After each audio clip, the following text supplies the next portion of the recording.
Hello there, my name is Mariana. I'm here to do my presentation on the role of the administrator and leader. For this assignment, I interviewed Magali, Mags, how she likes to be called. She's an early childhood teacher and she was my first mentor and coach. Our work relationship started 5 years ago and it became a respectful and trustful friendship. She has always inspired me as an early childhood educator and I feel very privileged to have her supporting me on my journey to become a kinder teacher. Firstly, we discussed about the image of the teacher and agreed that a teacher is someone who considers the fact that children come with of stories about themselves, their families and their culture. Someone who understands that children are already full of their own knowledges and knows that everyone is different and that learning happens at a different pace for each person. So a teacher is always listening. It's always in question with children to wander together and deepen their thirst to know more. The teacher comes in learning with and about children, with their families and the community, forming reciprocal relationships.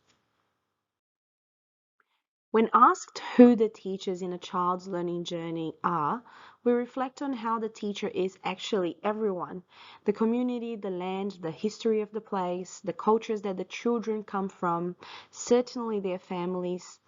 A teacher can be human and non-human. If you adhere to the post-human theories, the creek and the tree can be teachers as well. We then moved on to the professional expectations of conduct for a teacher. We highlighted the importance to always refer to the code of conduct of the organization, the code of ethics, children's rights, ensuring their safety, having our duty of care always in mind. We also spoke about confidentiality.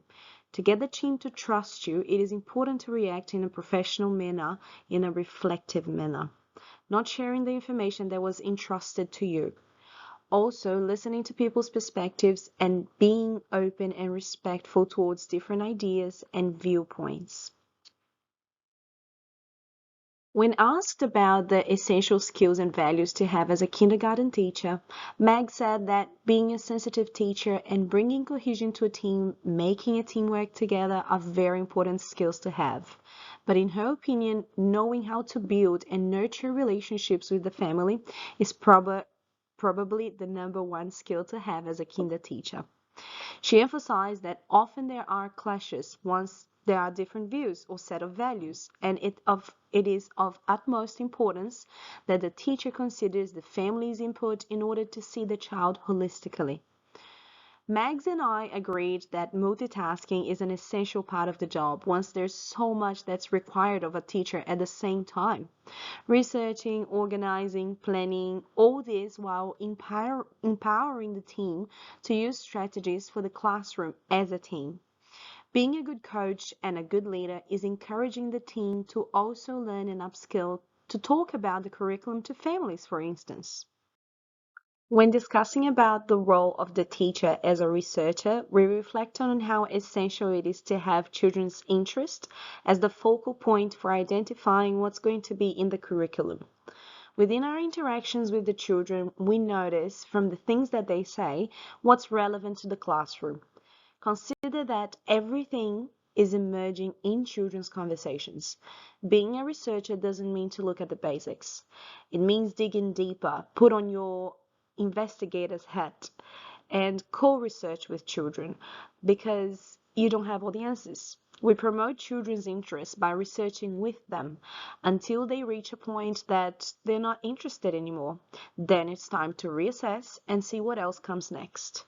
That's the EYLF planning cycle, when you evaluate what children are interested in and start again, constantly reflecting. Getting to the end of our chat, we discussed our options as teachers when things don't go as planned or when we face challenges. Ongoing reflective practice is very important, and when figuring out what went wrong, think of the reasons why and what could be changed. Maybe is it a system that's not working or a policy that's interfering? After reflecting on my own, look for the right person to share my thoughts with and find some help and enlightenment. Brainstorm solutions with work colleagues. It could be my team, the ad leader, my manager. If it's something personal, remember that that is all about a professional relationship. not about the personal bias that I have towards someone. If it is a challenging behavior of a child, there is external help, such as PSFOs. Diversify my teaching strategies, avoid the boring, be flexible, and focus on the learning by moving, doing, using all senses, and children will respond to this. Also, prioritize what's important. In our profession, there's a lot of pressure and not a lot of time to get the work done. So, avoid the burnout and prioritize is what we lastly agreed on. From our chat, Mags inspired me with valuable learnings for my future practice as a teacher. She helped me understand the importance of setting goals to succeed as a team and as individuals. Also involving families when setting goals for children, and always involve children in deciding what they want to learn, promoting children's agency right from the start. I learned the term collegial relationships, which are meaningful but not as important as confidentiality. Exercising professionalism and steering clear from gossiping is essential to thrive as a kinder teacher. What's also essential to thrive is encouraging and supporting my team to learn and upskill, to express themselves and contribute to the program. Another valuable tip is networking. For me, it stood out what Meg said about exploring avenues of thinking with the team or even talking to other teachers who have done similar things in the past to find best or better options.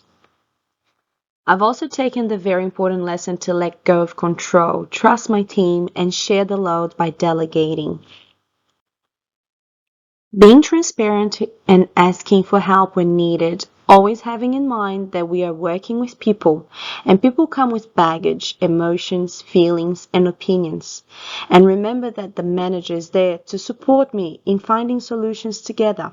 And a good leader will always take the time to check in on their team members. Ask them, how are you? What you've been up to? Show interest and nurture relationships. Thank you so much for watching.